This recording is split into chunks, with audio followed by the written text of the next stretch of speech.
Welcome to Networking RX, a podcast devoted to helping business professionals like you enhance your networking skills in order to become more proficient giving and receiving quality business referrals and improving the overall quality of your life and the lives of those around you. The Networking RX podcast is a production of AmSpirit Business Connections, an organization whose mission is to empower business success through networking. This is Frank Agin, founder and president of AmSpirit Business Connections. Welcome to the Networking RX podcast. I get this question quite frequently when I'm being interviewed or just having conversations with people, and the question generally is, what do internet technologies do to networking? What do internet technologies do to building relationships? And generally speaking, my answer is, well, really nothing. And in a way, it's right. That answer is right, and in a way, that answer is wrong. And I kind of want to delve into that a little bit. But let's stop and let's take a trip back through time. A couple 100,000 years ago, Homo sapiens had evolved enough to descend from the trees, walk upright, and they ventured forth. Then, in a mere tick of the geological clock, we're talking tens of thousands of years and not millions or billions of years, humans had literally populated every nook and cranny of the planet. We were everywhere. Now, how did this happen? It happened because humans discovered that they not only improved their chances of survival, but also increased their level of prosperity by sharing labor, tools, information. And I look at this as kind of the earliest form of networking. Two or more people working towards their mutual benefit. Of course, it didn't stop there.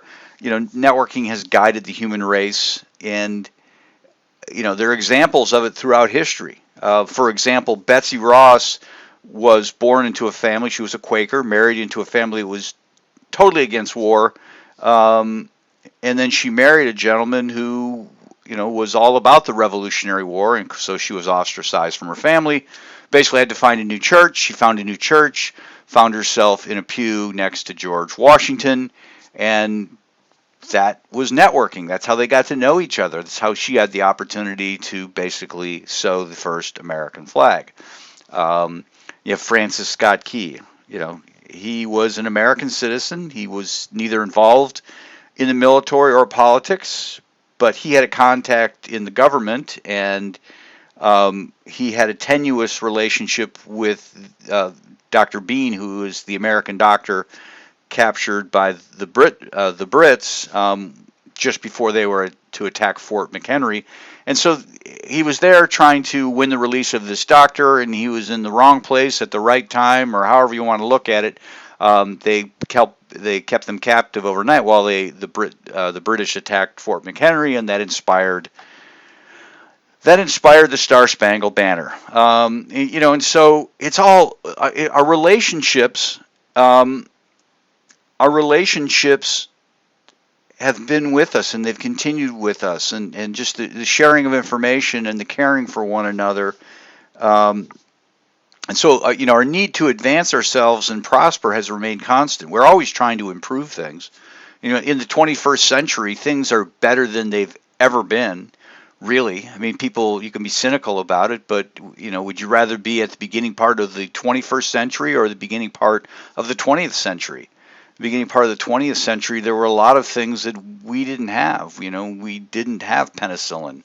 We didn't have treatments for drugs and cancer, and we didn't know what things that made us healthy. And so we are certainly better. And so as humans, we continually seek to grow and build our lives, and we know we can do that best through connecting with other people. Now, again, over time, much has changed. Technology advances on a daily basis, and it can be hard to keep up. Certainly with social media, there's always something new coming out, TikTok or whatever else is next.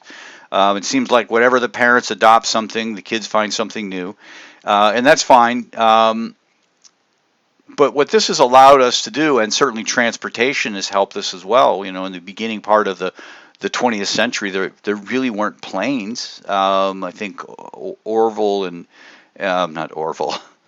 It was Orville Wright and his brother, who came up with the first plane, and that was in 1908 in Kitty Hawk, North Carolina.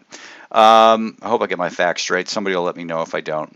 But anyhow, it's really kind of allowed society to become more far-flung and transient. If you stop and think about it, we were able to travel. We were able to keep in touch with one another. But we still have this need to prosper, but technology is kind of coming up along. And so here we are, we're in the 21st century, and we have the likes of LinkedIn, Facebook. We have tools like Zoom, and other video conferencing platforms. We have mobile phones.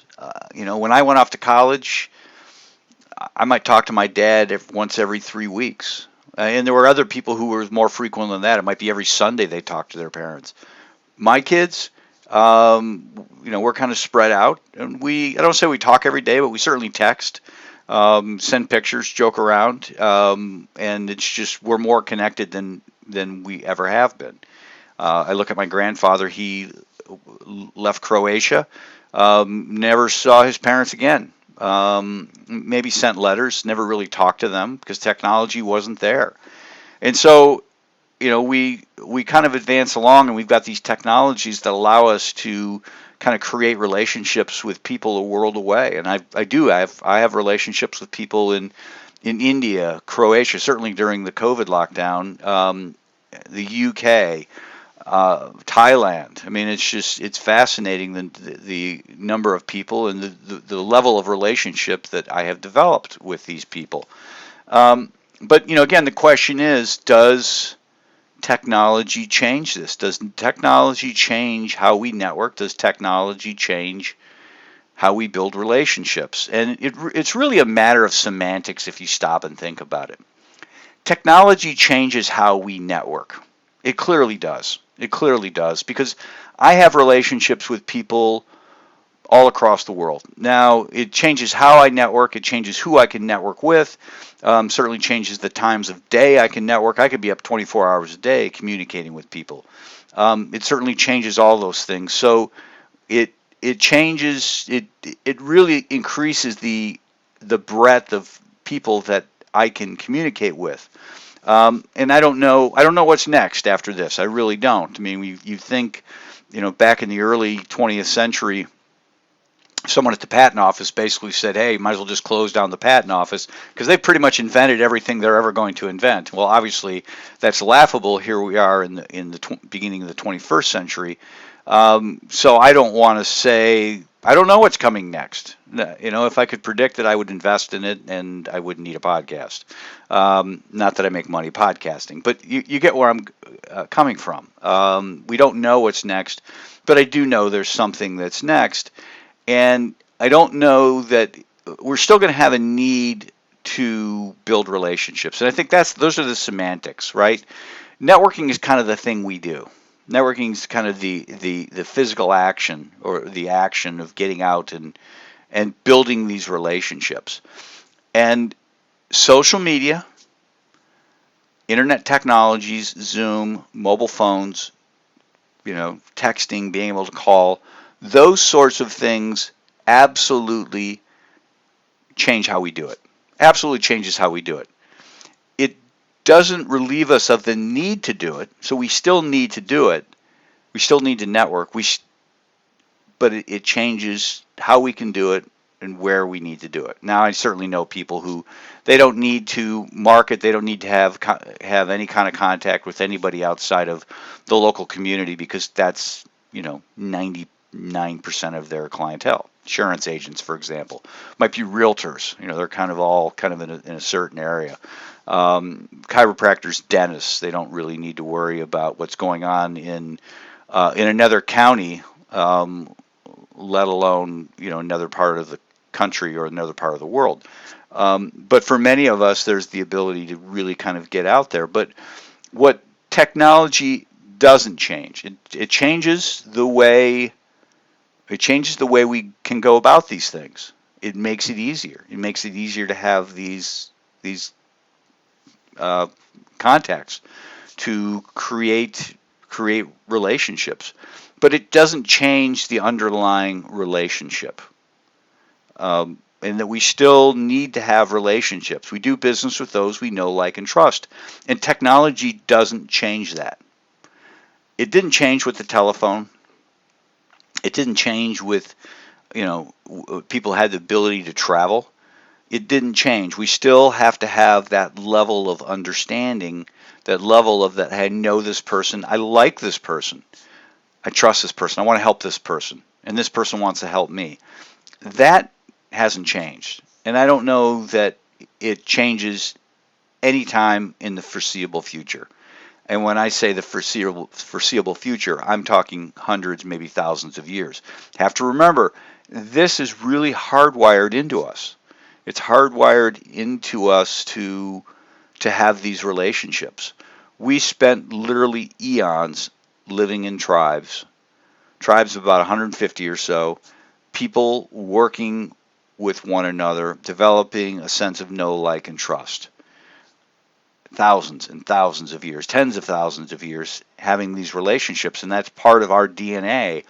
And just because somebody comes up with an internet app of some sort or some sort of technology, it's not going to obliterate that hardwiring. And I joke about it, but I say, babies still come from where babies come from. That hasn't changed. Okay, there's in vitro fertilization and that, but lion's share of babies come from exactly where babies come from. I don't need to get into that. But again, I wanted to kind of get at this point. Networking is alive and well. Building relationships is alive and well. You have the ability to do it across time zones, across hemispheres if you want. And so technology has changed who you can communicate with, how you can communicate, but what it has not changed, and whatever technology comes along will not change, is our ability to have these relationships where we know people, we like people, and trust people. And I know people can say, well, LinkedIn, you can get to know someone and never really have to, get to meet them. I disagree. I mean, you can read somebody's profile and get a sense about them, but it's also very easy for somebody to lie on their profile and conflate something that wasn't, or conflate something that was, or totally lie about something that wasn't, I guess is the best way to put it. But even with that, I still feel a need to talk with people. I would prefer to have a telephone conversation than exchange emails. I would prefer email over text messages, and then telephone over email, and then I would prefer a Zoom call over just a telephone call. I'm almost disappointed anymore when somebody gets on my Calendly app and signs up and they want to talk to me and it's just a phone call. Because I want to see people. I want to be able to see their faces. I can read people. I don't exactly know what I'm reading, but I get a sense of trust. I get a sense as to what people are about by looking at them. And I just don't trust people as completely just by talking to them. It's not that I don't trust them at all. It's just something is missing. And then certainly I would rather be with somebody and learn about them in an individual setting, or in a one-on-one setting, as opposed to just being on a Zoom call. And there's something about that physical proximity. Whatever it might be, reading people's body language more effectively, pheromones, whatever it might be. I think there are things you can pick up on when you're with people that you don't normally pick up on over a Zoom call. But, given what you have, I would, am I going to get to India anytime soon? Probably not. And that's okay. But to the extent I can have conversations with people over in India over Zoom, it's, that's fine. That's fine with me. So just to kind of elaborate on the question I always get, does technology change networking? Yes, it does change networking. It changes who we can network with and how we can network with them. But what technology will not change is technology won't change how we develop relationships, how we develop that sense of knowing, liking, and trusting. Before we wrap up, I just want to remind you we are looking for franchisees for AmSpirit Business Connections. This is a unique opportunity in that it's designed to allow somebody to continue to do what they're already doing. All of our franchisees, all of them, do something other than just be a franchisee of AmSpirit Business Connections. They're professional speakers, there's coaches, there's consultants, SEO experts, realtors, web designers, insurance, financial advisors. It kind of runs the gamut. And so it really lends itself to somebody who would like to have more professional contacts, because this helps them build professional contacts, but they actually make money building those professional contacts. As they put together chapters of AmSpirit Business Connections, they can actually make money doing that as well. So they're making more contacts and making money building those contacts. They essentially get paid for doing something that they need to be doing anyways, getting out and networking. If you're interested, or you know someone who's interested, either or, contact me through the email in the show notes.